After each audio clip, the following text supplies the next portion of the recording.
Welcome to our orientation for the Verizon Innovative Learning Schools program, or VILS for short. So who is this video for? Any Tucson Unified parent or guardian whose child attends Lawrence, Mansfeld, or Pueblo Gardens in 6th, 7th, or 8th grade needs to watch this video. Participating in this orientation will provide you context for one-to-one technology implementation, information regarding digital citizenship and internet safety, and the guidelines, expectations, and policies surrounding the use of the VILS devices. So let's get started. Part 1, or what is the Verizon Innovative Learning Schools program? Becoming a Verizon Innovative Learning School means participating in a transformative program where Verizon collaborates with Digital Promise to equip every student and teacher at select middle schools across the country with a device and a 2-year data plan. In addition to technology and access, Verizon Innovative Learning Schools will receive extensive teacher training, support, and opportunities to engage in a unique, immersive curriculum leveraging technology in the classroom. The goals of this program are to increase students and teacher technology proficiency, increase student engagement, increase student achievement, and increase student interest in STEM subjects and careers. Each student at a VILS site will receive a 32GB iPad with a sturdy case and charger, 5GB LTE high-speed data per month, and use of the device in the classroom and at home. So what is digital citizenship? Let's watch a brief video which explains digital citizenship in a bit more detail.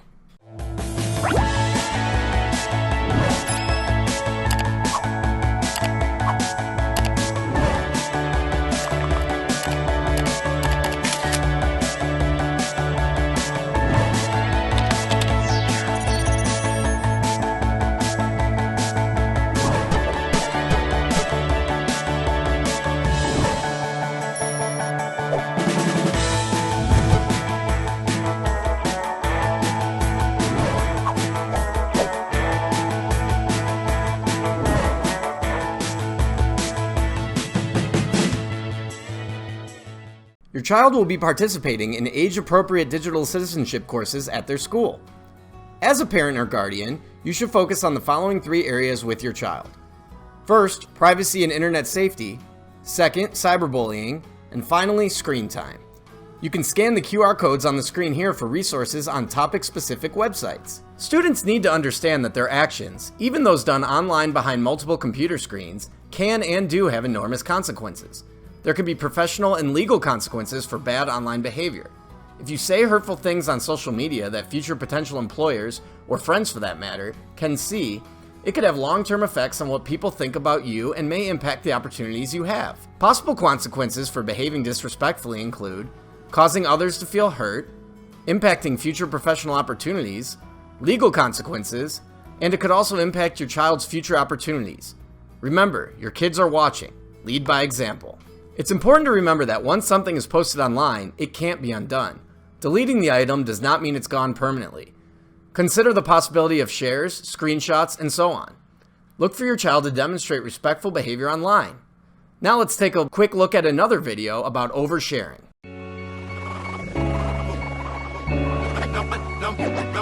Number 1, 2, 3, 4, 5, 6, 7, 8, 9, 10. Social media can be complicated. Here's some things to think about to help you post smart.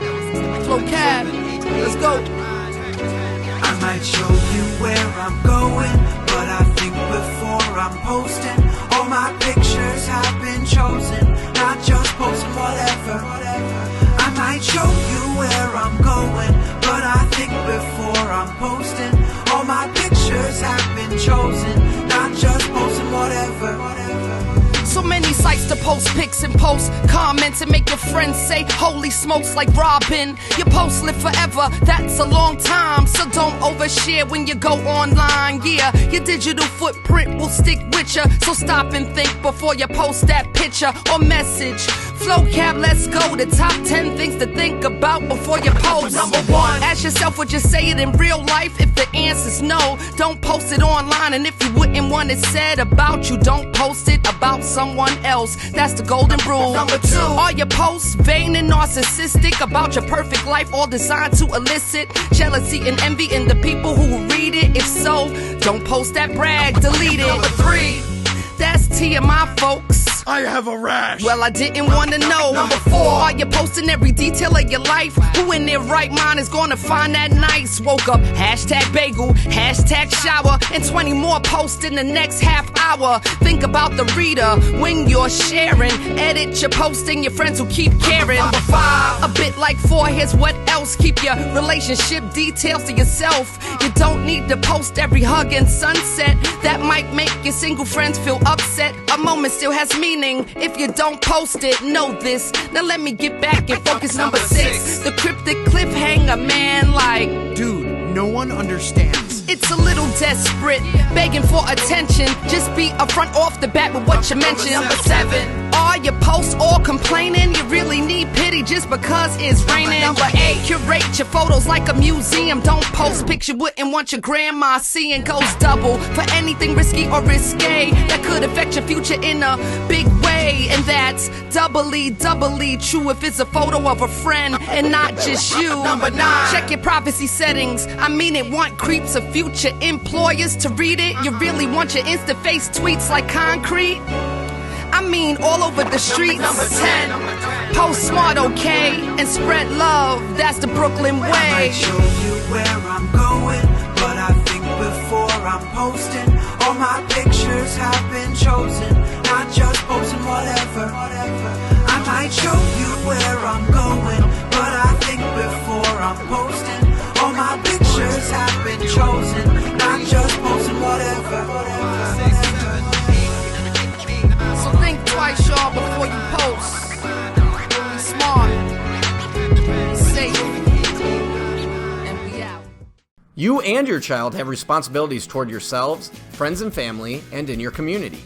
You do things like keep yourself safe and healthy. You help your family or friends who are in need.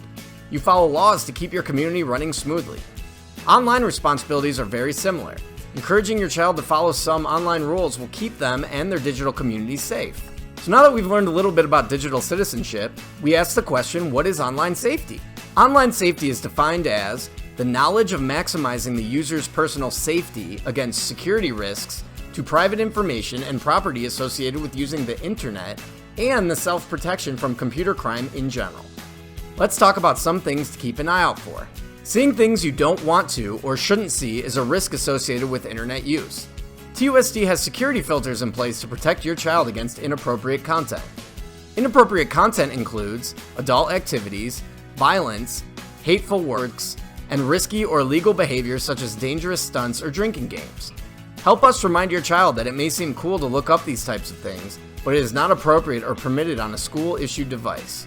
Inappropriate information that your child shouldn't share online includes embarrassing things about you or other people, revealing pictures, pranks, illegal behavior including drugs, alcohol, etc., and hate speech. Posting these things online means your child may build a bad reputation, face consequences at home, at school, or even by the law, hurt their chances of getting into their college choice or a desired job in the future, and it could lead to the loss of device privileges and/or even disciplinary action. Let's define online predators. Online predators are individuals who participate or engage in predatory, exploitative behavior through an online presence. In many cases, online predators utilize computational networking systems in the form of the internet to take advantage of or prey upon their victims. Monitor and check with your child to ensure that the people they are chatting with online are their peers or family members they also know offline, and not somebody they don't know in person. Online threats are a serious matter. So, what is a threat specifically? A threat is an expression of an intention to inflict pain, harm, or punishment. This can be directed at an individual, group, or organization. Please notify the authorities immediately if you have any comment, posting, or image that is threatening to your child, their school, or community. Safety is our top priority. Bullying can happen anywhere, and it is defined as repeated, intentional, unwanted aggression. It can be physical, it can be verbal, it can be face-to-face, and it can even be online. Cyberbullying is defined as using the internet or electronic means to make another person feel angry, sad, or scared. It is an action done repeatedly. TUSD can intervene in an online situation involving private accounts if the matter affects the victim's ability to feel safe in their educational environment. If you see cyberbullying happening, first show support, refuse to join in, report it to the school, and talk to your child about it regularly. Some things you may do if you or your child notices any inappropriate content or behavior includes, if possible, take a screenshot. This will help with any investigation. Notify your child's school as soon as possible, and close the window or delete if necessary. Also, if necessary, please contact your child's school administration or local law enforcement. And finally, please scan the QR code to be directed to TUSD's See It, Hear It, Report It website, where you can report bullying matters, cyber or otherwise. Help us guide your child toward practicing online safety by reminding them to never share personal information, including personal addresses, phone numbers, usernames, passwords, and schedules. Do not share your device password or TUSD login credentials. Use privacy settings and check them often.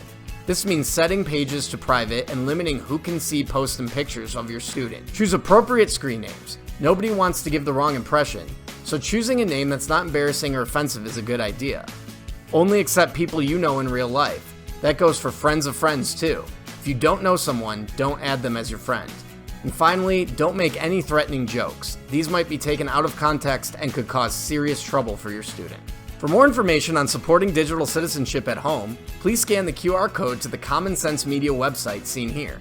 Now we're on part 4, which is what are some ways to balance your digital life? Some healthy device habits for you to consider as a family include setting limits, or establishing media-free zones and weekly screen time amounts. Create a charging station away from the bedroom where all devices go at night. Monitoring data use is important as there is a 5 GB per month limit as stated in the program agreements. Also aim for a balance of activities throughout the week, such as reading, playing, exploring, and so on. Choose age-appropriate, high-quality media. Not everything has to be PBS Kids, but take the time to find some sites that are nourishing for your student's mind. Co-view and co-play when you can. You won't be able to stop what you're doing every time your child uses a device, but make an effort to understand and even appreciate what your child is doing on their tablet. Ask questions, get them to explain, and listen with an open mind. And also treat tech as a tool, not a treat. Children who use devices for games, social media, or video streaming only see the entertainment side of technology. If you can, try to demonstrate the utility of devices, such as how you send emails, use a map, and manage accounts. Part 5. What are some guidelines? Some things to remember and understand about the VILS device includes that students need to use and plug in the device in a central location in your home. Please help your child remember to plug in their device nightly in order to charge it. Students should only use the device for academic purposes, and monitoring students' use of the iPad is highly encouraged. TUSD has placed filters that are E-rate compliant on the devices in order to help protect students. And finally, students will not have the ability to download apps. Approved TUSD apps will be installed automatically. Some general guidelines that everyone is expected to follow include that this is a single user device, meaning that only the student should use the device. Please do not use it as a hotspot, and please make sure that the device is charged by your child and brought to school every day. Your child is responsible for the power cord and adapter, and please do not use the device outside of the US. Please report damage immediately and keep the iPad in the VILS protective case provided. Help your child to manage the data so that he or she does not run out. And finally, remember this device belongs to TUSD, so please use it appropriately. Part 6. Who do I contact if I have a question? If you have any questions about the VILS program, please contact your child's VILS coach. At Lawrence, it's Dallas Lara. At Mansfeld, it's Patricia Vogel. And at Pueblo Gardens, it's Alexis Siqueiros. Their contact information can be seen on the screen here.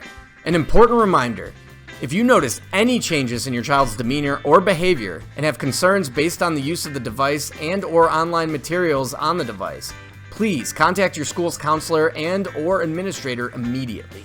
Part 7. What is my role as a parent or guardian? The success of the VILS program includes you. Your school wants to engage you from beginning to end, including the launch event, end user agreements, orientations for you and your child, and always welcomes your feedback. You can help us and your child by supporting digital citizenship, participating in events, and by asking your child's school for support. We'd like to take a moment to briefly describe the content of the user agreements required by the program. These agreements cover how the device received has been donated by Verizon for the student's use, the wireless service plan, the collection and sharing of usage data, responsible use of device and claims. This agreement is to be signed by the parent or guardian, which is you, the student themselves, and Digital Promise, Verizon's partner in the program. If you have any questions regarding these agreements, please check with the site VILS coach or administrator. Before we let you go, check out some of these links on the screen here as sources for your child's new iPad device. Thank you so much for your time in watching this video and for being a critical part of your child's success.